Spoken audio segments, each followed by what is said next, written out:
कि देवालोक से रथा चढ़ी आईनी भवानी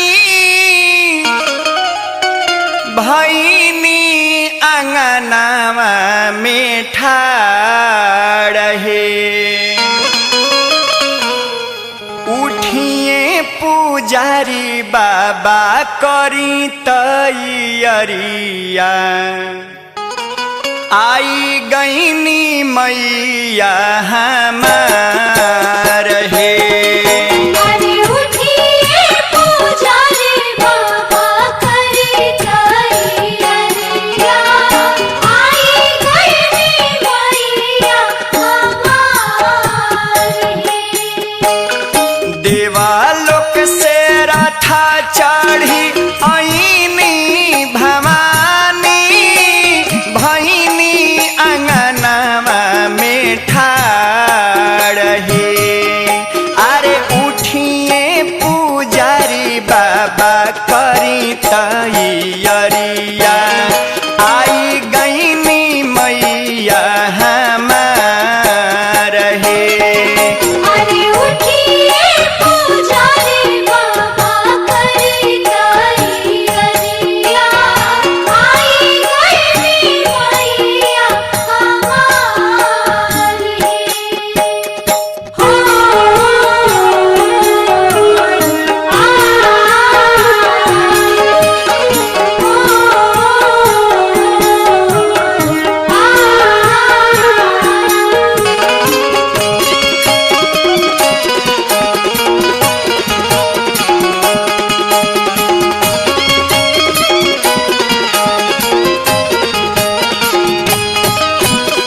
गैया के गोबारा से घरानी पवादी फल फूल कदी तैयार है।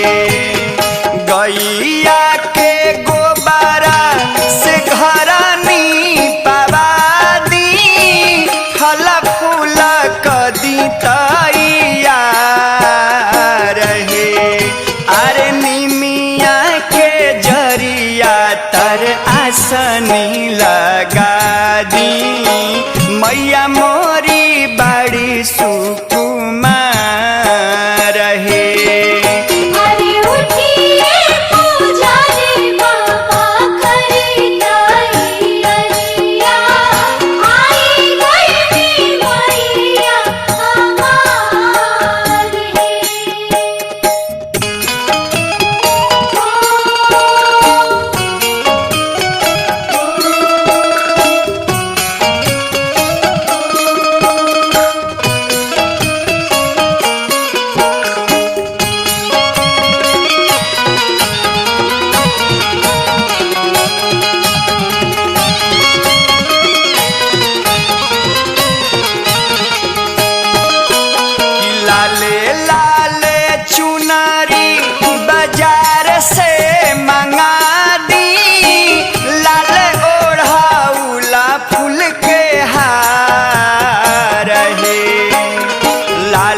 छोड़ी के नगरिया बिनती करिले बारे बार